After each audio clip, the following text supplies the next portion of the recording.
I really love Craigslist.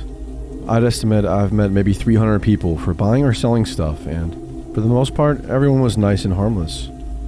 However, I did run into a few creeps who made me rethink meeting strangers alone to sell stuff.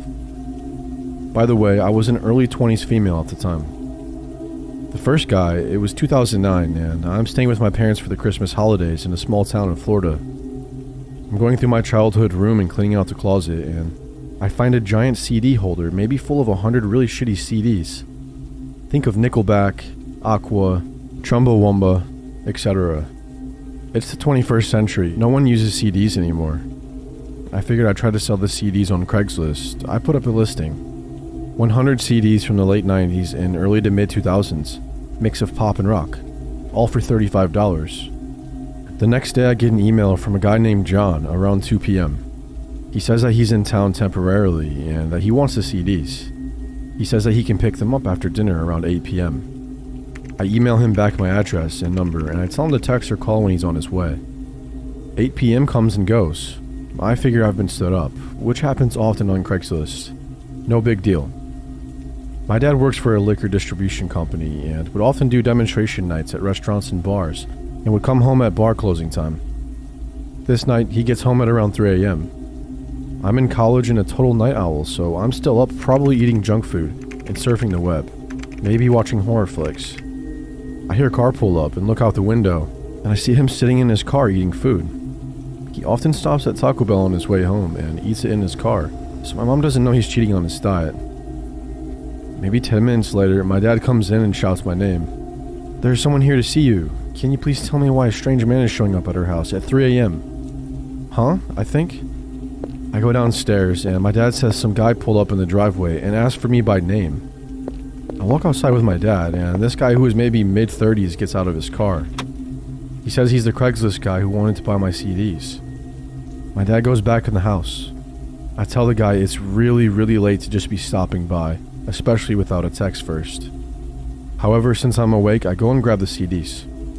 He then proceeds to drone on and on about why he's buying the CDs.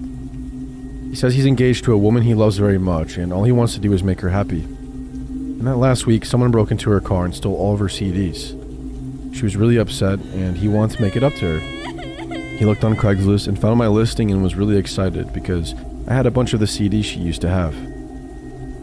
Weird thing is, I didn't list any of the artists or bands because I was lazy, but I didn't think about that at the time. Anyway, he said he was getting it for her as a Christmas surprise. He also said he was staying with his future in-laws somewhere nearby, and that their family barbecue ran really late, which is why he never made it at 8 p.m. By this point, I've lost interest, and I say something along the lines of, "That's sweet. Next time you should probably call or text the Craigslister, instead of just showing up." I hand him the CDs, and he hands me the cash, and I go back inside. 3 days later, I start getting texts from an unknown number. "Hey, I don't know my way around this town. Care to tour guide? I could really use a massage. Where can I get a massage in this town? Would you take $40 for a 1-hour massage? Happy ending?" Me, finally. Who the fuck is this? Him. "Oh, sorry, I bought the CDs from you the other day. Do you squirt, by the way?" I didn't respond, obviously. I show my friends that night and we laugh it off. The next day, I get more texts. "I still have your address. I'm at the Bank of America near your neighborhood. I just got the $40, babe. Only 3 minutes away. Are you home?" "You fucking cunt. Stop ignoring me. I'm almost there." I immediately ran downstairs to tell my dad and mom. It was nighttime, so we shut off all the lights outside and inside my house. My mom, little brother, and I went in my parents' room in the back of the house. My dad hid behind the curtains of the front bay window with a shovel in his hand. A few minutes later, I heard him run down the front hallway, fling the front door open, and run outside. We heard some faint shouting, so we all walked out of the bedroom. By that time, my dad came back in with his shovel, his face red as ever and his hair all disheveled. Apparently, the guy came driving down our street really slowly, and my dad recognized the car and went running outside with it, yelling obscenities at the guy. The guy peeled off and never came back or texted me again. Really quick, I just want to tell you about the second guy that I met on Craigslist that was really creepy. I was moving from Florida to DC, and I was going to load up my car as much as I could with stuff. However, I lived on the 3rd floor, plus a bit of a walk from my assigned parking spot, so I figured I could use some help. I posted an ad on Craigslist. I said I was looking for someone to help me load heavy items like a TV, a desk, etc. in my car. Less than an hour's worth of work, and I'd pay $45 or whatever. I give the very first responder my number and address, and he shows up. He's probably about 5'8" and 350 pounds of pure fat. The sweat and smell coming off of this guy and the Florida heat was pretty nauseating, but I didn't care as long as he did the job right. While he was carting heavy stuff, I was loading lighter things. Whenever I'd go upstairs to grab another load, he'd hurry after me so he could walk up the stairs behind me. I had the door propped open so he didn't have to worry about me needing to unlock the door for him or anything. When he'd follow me up the stairs, he made these weird grunting noises like, but I assumed it was because he was out of shape. Eventually, everything's loaded properly, except all the sweat smears on my stuff. I pay him and he drives off. I go back in my place to finish loading and cleaning. I go out maybe 45 minutes later to put another load in my car, and I see his truck is back, parked across the street from mine. He's sitting in the driver's seat looking at me. When he sees me notice him, he looks away. I walk over to his window and knock. He rolls it down, and I ask if he needed any help or if he was lost. I was really confused as to why he had come back, and I knew he didn't live near me. But he didn't say anything, just rolled his window back up and drove off. Okay, whatever. But of course, 5 minutes later, my phone starts blowing up. I don't recognize the number, so I answer the calls. Then the texts start rolling in. He said, "I bet you taste salty and sweet." Me. Who is this? Him. What are you up to tonight? I can come back over. Then I get this sinking feeling that it's the Craigslist guy. He had never called me about the job when I gave him my number, so I didn't know what his number was. Him. "I like your pink panties." Then I realized he was looking at my dress when I was walking up the stairs. I immediately felt like a total idiot for wearing a dress that day. He then started dialing my number over and over again. I didn't know how to block the number thing through Sprint, so I had to just turn my phone off. Later, I was with my guy friend grabbing a bite and turned my phone back on. I got another text from the guy about how he wanted to toss me around like a rag doll. I show the text to my friend and tell him the story. The Craigslist creep then proceeds to start blowing up my phone again. So my friend answers and said he's going to cut his dick off and feed it to his dog if he ever contacts me again. I moved the next day, so I never had to worry about him randomly showing up in his truck again. But since then, I've bought and sold stuff on Craigslist, but I always make people meet me at a public place. Last year I was renting a house in a small economically depressed, old mining town in Virginia. I lived alone. On one of the first warm nights of spring, I fell asleep in my living room on my recliner, but I unpleasantly awoke around 4 a.m. to the sound of my doorknob turning. I figured someone must have just had the wrong address or something, but the doorknob kept turning persistently. I didn't have a peephole or a window to see who was outside, so I just approached the door from the inside and yelled, "Hey, wrong place." Then the door started shaking violently and a hand began punching it. "Hey, seriously, get the hell off my property, wrong house." The man who was on the other side then growled at me and started making these weird and horrifying noises like a wild animal. I grabbed a knife from my kitchen drawer and called the police, and I waited inside for them to arrive. 2 officers showed up, but by the time they arrived, the person was gone. The cops did a sweep around the house and looked for him thoroughly, but there was nobody. They left, and the police told me to call again if something comes up. So I went on about my day, and by now it was around 5 o'clock in the morning. I didn't go back to sleep because I was just too anxious about the whole situation. Later that evening, when I got home from work, I was concerned that maybe someone broke in. Now that was nothing more than my anxiety talking, and I had no reason to believe that. But that's all I could think about all day at work, was that that same person was going to come back. Well, when I got home, everything seemed normal. No signs of anyone or a break-in or anything suspicious at all. Fast forward later into the night, around 9:30, 10 o'clock-ish. I was lying down on my couch reading one of my books, when all of a sudden I heard a strange thud sound. It was very quick, but quite loud. It sounded like it came from inside, but I wasn't sure. I forgot about it and I continued reading. Not very long after that, I heard the sound of someone talking, but it was muffled and I couldn't make out a word they were saying. Where the hell is that coming from, I asked myself. Okay, now I knew I wasn't insane. I knew there was someone there. I started to panic and I had a horrible feeling that strange unknown person came back. I looked around, but the sound stopped completely. Then, out of nowhere, I heard this vicious scream that I have never heard anything like before. Imagine a man was screaming at the top of their lungs as loud as they possibly could, in the most demonic yet humanly way possible. Now my adrenaline was through the roof, practically in overdrive. And then, I had a sudden realization. Oh shit. The only thing that came to my mind was the crawl space. I wanted to call the police, but at the same time, I didn't want to end up looking stupid again. So I decided I was going to try and handle it myself for the time being. I walked outside of my back door and then went around the house, because it would have been much easier for me to enter the crawl space from outside rather than from inside. I had actually never seen the inside of the crawl space up until this moment. There was a guy who appeared to be sleeping or pretending to or something. Or maybe he was just on a crap ton of drugs, which, thinking back, I'm sure was the case. I managed to control my frustration and I didn't say a word to him.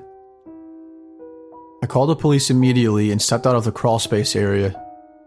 I waited around for them, and when they showed up, I showed them the man I was talking about. The cops dragged him out of there and sent him to the hospital to be checked out, and then to jail. This man had been practically living underneath my house for I don't even know how long. He had a sleeping bag down there, a lantern, and a bunch of food that he had stored away. I was horrified when I found this out, and I couldn't get a good night's sleep for weeks. How the hell did I not notice he was down there all this time?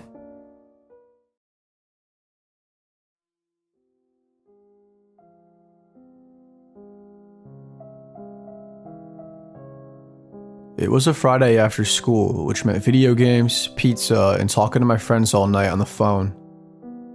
I had just got off the bus and I had the house to myself. My parents were still at work. My mom doesn't usually get home till after 5 o'clock, along with my dad usually around 6:30. My older brother wasn't there either. I honestly have no idea where he was, but he was an adult so he could have been doing anything. As soon as I got home, I jumped right in bed and got into comfy clothes, like sweatpants and an oversized t-shirt that would be too big for me to wear in public. This was seriously one of the best feelings to me as a kid. Don't get me wrong, I loved school and seeing my friends, but there is just something nice about being home after a long week of school. I went to a Catholic school, so the dress code was very strict. That's why as soon as I would get home, I liked to change my clothes. Mom would also get upset if I was wearing my school clothes around the house anyways. I did my usual routine of taking a shower, relaxing a bit, and eating some snacks while I waited for my friends to get online so we could play video games. My mom got home a little bit earlier than I expected, and she said that her and my dad were going to be going out to some sort of party that was a few hours away. My dad showed up not much later after my mom as well. I was stoked about them going to a party because that meant I would have the house to myself all night. My parents left for the party around 7 o'clock that night. They told me to be safe and they gave me a hug before they left, and said that they will be out pretty late and if anything were to happen to call our neighbor, emergency-wise. Of course, I would call my parents as well, but they wouldn't be much help if they were 2 hours away. We are really close with our neighbors, and we have been for a long time.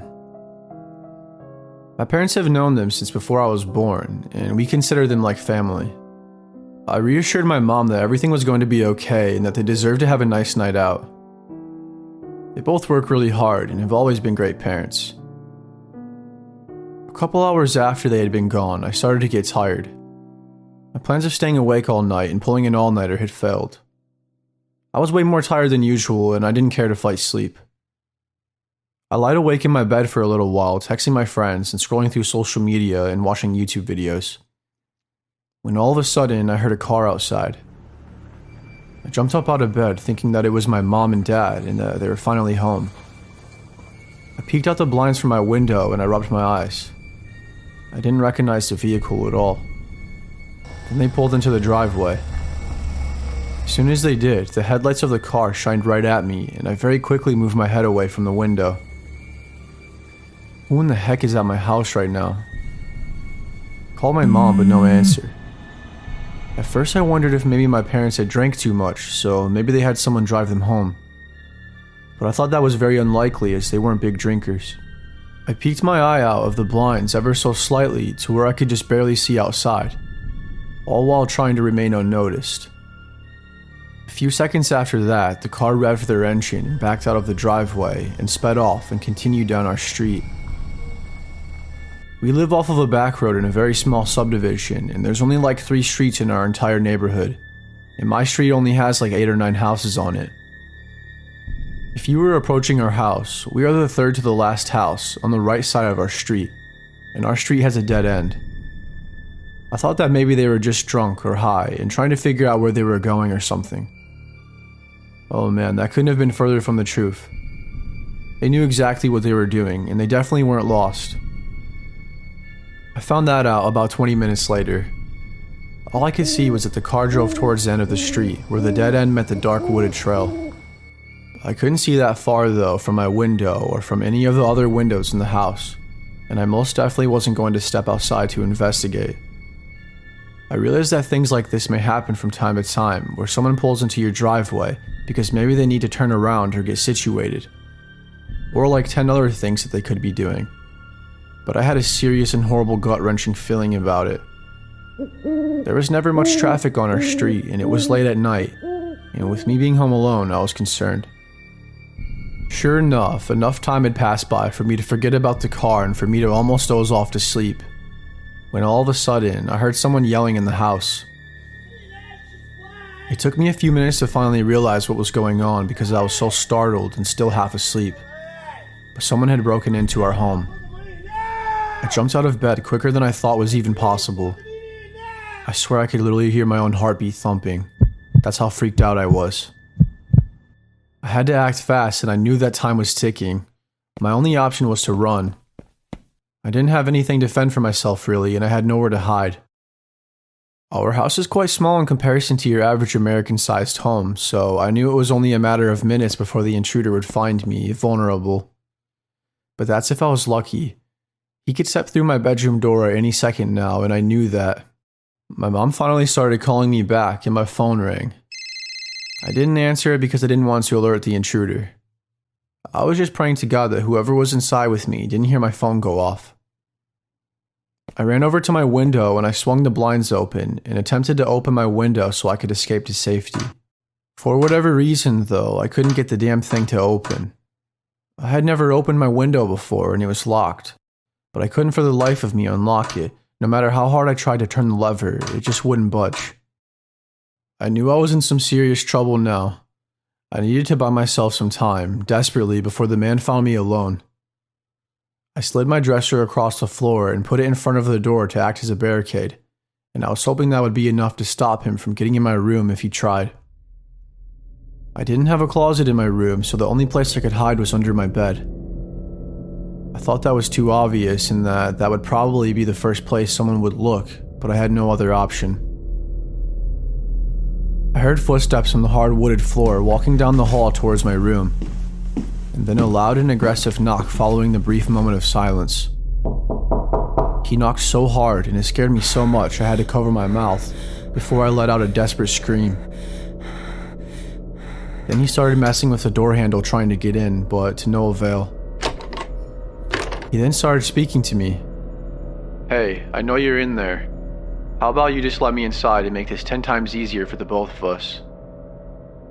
While I was under the bed, I managed to whip my phone out and call the police. To my luck, there was an officer only a mile or two away and he got here in minutes. But still, those minutes felt like ages. The man kept screaming at me, telling me to open the door and to let him in. One of the officers finally arrived and made his way inside, along with 3 other policemen that showed up one by one right after one another, separated by only a few minutes.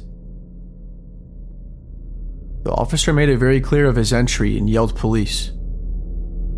Apparently the intruder left the door wide open and that's how the police officer let himself in. Only a few minutes later, the cop found the man who was still standing at my bedroom door and ordered him to get on his knees. The man lunged at the officer and the cop had no choice but to shoot him. The man was taken to the hospital and I gave the police my statement. I called my mom and my parents rushed home. The man ended up surviving the gunshot wound and he is currently sitting in jail right now awaiting trial. My mom got us the best lawyer around and we are going to nail his ass to the coffin in court. I hate staying home alone nowadays. I'm sure you can see why. Bringing my boyfriend saved me from a Craigslist creep. A few weeks ago, I had to fly out to a small town that I've never been to in order to look for a place to live. I'm moving there in the fall to start grad school. My boyfriend flew with me, and before the trip I researched all sorts of apartments on Craigslist, and I set up a bunch of appointments. Our first appointment was in the afternoon in this sort of remote residential area. The landlord sounded fine over email and asked me to call him an hour before the appointment to confirm that I was coming. I called, but he didn't answer, so my boyfriend and I started walking to the house and just hoped that he would show up. Maybe 10 minutes before the appointment, he called me. "Are you coming?" he asked. He sounded like an older man and had this very strange, slow way of talking, but I just thought that he was older. "Yes, we are in front of the house now." He got extremely upset. "We? What do you mean we?"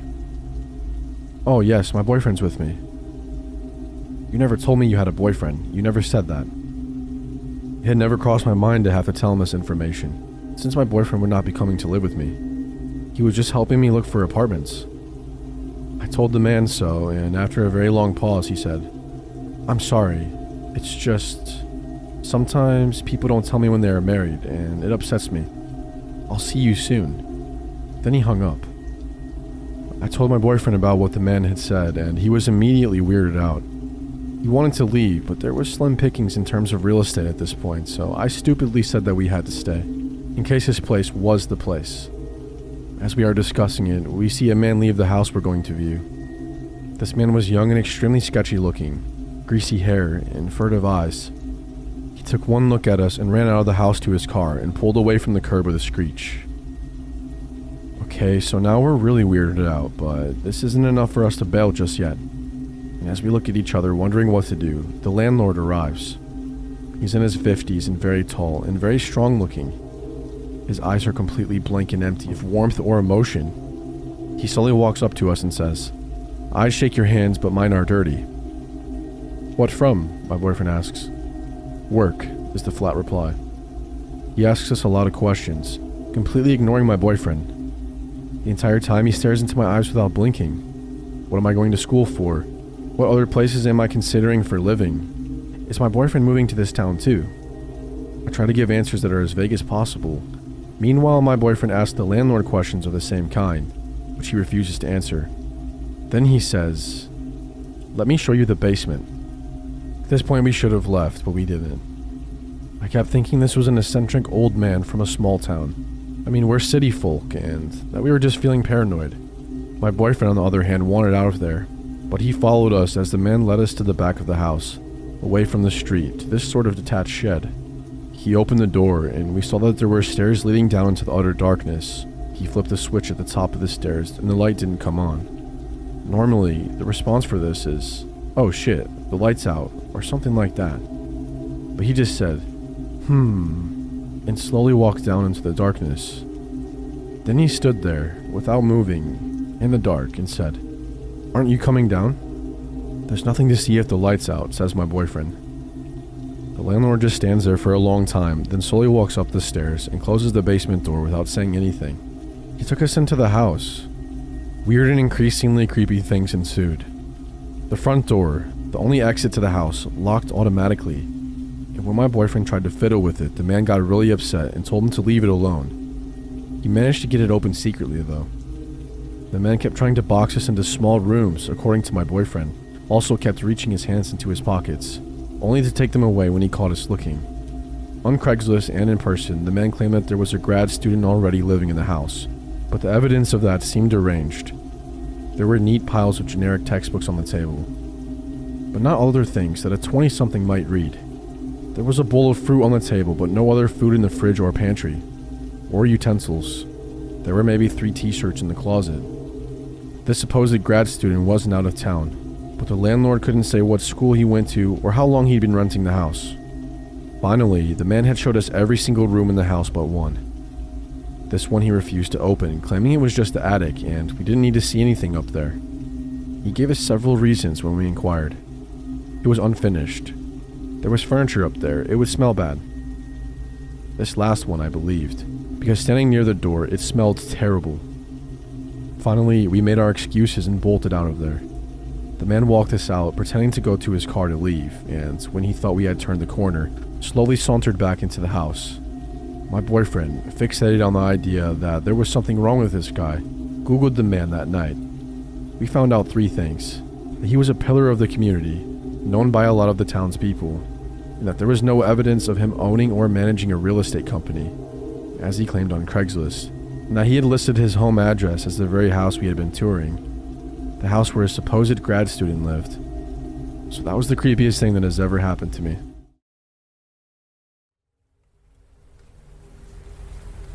When I was younger, I rented a room and lived there for a little while. I didn't have much money and was trying to save up for a nicer place. The only place I could really afford in that city was this room. It was an attic in this older house. The house had 4 bedrooms and then an attic as well. There were 2 people living in the house as roommates. Then there was me living in the attic. It was kind of weird because I didn't know the people before moving in. I also wasn't really friends with them when I lived there. I would have to walk up the stairs and sometimes see them to get into my attic. But once inside, in the attic it was basically like a really large room. There was a bathroom attached, and then this tiny kitchen area in the corner. I had never lived in an attic before, but I didn't mind it too much. The neighborhood seemed nice as well, and it was the typical suburbs with lots of houses nearby. Well, one night, I was fast asleep, only to be awoken sometime in the middle of the night. After turning over in bed and closing my eyes to go back to sleep, I heard a noise. It sounded like something had hit my window. This seemed odd. Even though I was half asleep, I knew that my window was not next to a tree branch or something that would strike it, and it was too high up for somebody to knock on it. I listened, and then less than a minute later, I heard it again. This time, I decided to get up. I walked over and looked out of the window. When I did, I saw this man standing outside. He was in our front yard and next to a tree. I did not recognize him, but I also couldn't see him very well with it being nighttime. The man then appeared to throw something at me. It was a rock, and it struck the window. Luckily, the rock was not very large, and it didn't break the window. I kept watching, and the man soon tossed another one. This one didn't hit the window, but it hit the roof nearby. I had no idea who this guy was or what he was doing. I was hoping and thinking that maybe some neighbor just got really drunk and was being reckless. I couldn't think of why anybody would want to throw rocks at me. As I continued looking out the window, the man suddenly turned and ran off down the street. Then I just covered up the window with the shades and then went back to bed and went back to sleep. The next day, I happened to see my roommates when I was leaving, and I asked them if they had seen the guy or heard him. Neither of them had, and I guess they slept through it. So anyways, that very same night, the guy was back. Once more, I was awoken to a small rock being thrown at my window. I woke up and looked out again to see the guy was back. This time, I looked at the clock, and it was sometime after 2 in the morning. The man stood there facing me outside from the yard again. After a few moments, he fired another rock in my direction. I was seriously considering calling the police at that point. In fact, I got out my phone and was about to dial, but then the man turned and ran off into the night. Now looking back, I should have still called and reported it, but I figured that the guy was gone now and they wouldn't be able to catch him, so nothing really could be done. So then I just went back to bed. I tried to make sense of it and figure out why a guy would be throwing rocks at my window. I couldn't think of anything though.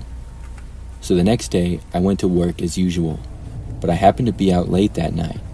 I went out with some friends and drove back home at like midnight.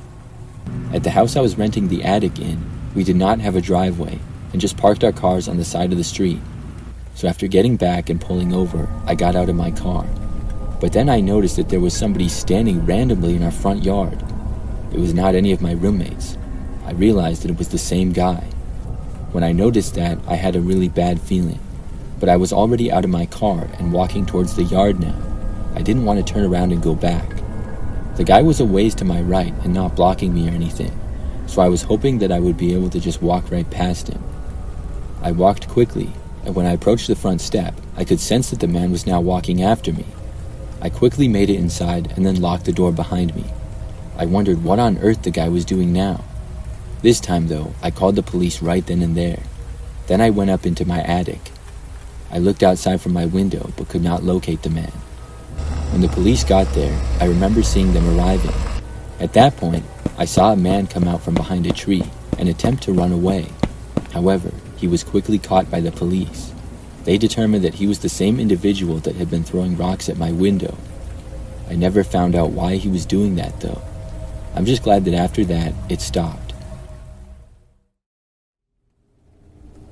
This happened when I had just recently started renting a new house. Well, the house itself was not new, but it was new to me. I had moved to that city for my job and needed a place to live, so I was going month to month in this rental place. It was a pretty standard house for the most part. It had 2 bedrooms, 2 bathrooms, and a basement which was unfinished. Not long into living there, I started noticing sort of strange noises at night. I would be in bed and trying to fall asleep and think that I heard some things from downstairs. I couldn't really tell what the noises were though. At first, it made me nervous that somebody was in my house, but I quickly chalked it up to just a house making noises. Maybe it was the heaters, or maybe it was just old house noises. Because of where I was in my bedroom with the door closed, I never heard them that clearly. One night though, I heard something that seemed louder. So much so that it caused me to get up and out of bed. I decided to go downstairs and look around. When I did so though, I didn't see anything unusual and I heard no more noises. I figured that it was just the old house. I hadn't lived in a house like that, so I didn't really know what to expect with everything. I mean, I'd come from living with roommates or a big family my entire life and never exactly had a really quiet house. So for a few more nights, I just ignored the sounds that I heard. But then another night, things seemed particularly loud again. I just wasn't buying that it was just the house or the heating system or whatever. I once more got out of bed and went downstairs to investigate. After looking around, I thought that I heard a noise in the basement. I decided to go down there. Now, I know that there were some things down there that could possibly make noises. There were several pipes hanging around and stuff. The water heater and other things were also down there. But the noise that I heard coming from there didn't really sound like any of that. It sounded like possibly a person was there. So I walked over and opened up the door to go down into the basement. When I did, I saw that it was very dark down there. But I also heard a noise and was sure that it was a person. I stopped, unsure if I should continue. However, these noises stopped after a short time. Then it was just silence. I slowly walked down the stairs and I called out asking if anybody was there, but I got no response. When I made it into the basement, I did not see anyone, and I didn't hear anything at all either. I turned on the only dim light that was down there. It didn't illuminate much, but it was better than nothing. I also turned on the flashlight on my phone to see better as well. The basement really wasn't all that big. However, when I got to one corner, I noticed something. There was an old box that had been there since I moved in. It looked like there was something behind the box. When I moved it, I saw a sleeping bag and a few water bottles. They certainly were not there the last time I had been down there. It made me realize that somebody had in fact been down there, and it looked like they had been living there. I got so freaked out that I ran back upstairs and called 911 immediately. The police came out and looked through my entire house. Nobody was there. After searching the property though, they made an interesting discovery. My basement was mostly all underground, but there were windows towards the top of the basement, which would be at the bottom of the ground, leading to outside. One of the windows was extremely easy to open. It was in a garden area in the backyard. It was easy to open from the outside or the inside, and that must have been how the person was coming and going. I had the window replaced the very next day. After that, the person did not return. It really freaks me out knowing that I was living with somebody in my basement for possibly like a week. I'm glad that I never saw them, or I really would have flipped out.